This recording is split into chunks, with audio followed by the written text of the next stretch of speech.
Sean and James here, Rainwater Management Solutions. Now I'm just showing you how to replace the carbon filter here. That's the clamp that actually holds the top on. So James is going to loosen it up. Just gonna take it out. See how it's seated on the groove there. Take that clamp off. There's a little gasket in here and make sure it seals. Make sure no water squirts out of that side. There we go. And then if you'll notice down in here, there's a wing nut here. You're gonna take that out.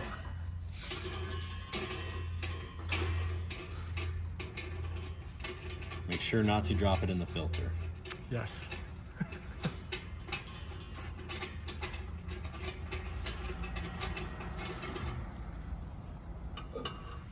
All right, now that's, James is taking out the top piece now. That holds the cartridges in.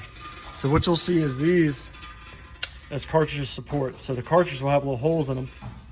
They'll slide down into that groove, and then once you put that top piece back on, each cartridge will rest and seat in that top piece. There's little knots that come out.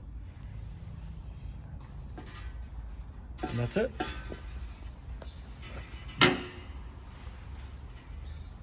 So you see those little knots on top. That's where the holes of the cartridge will actually rest in.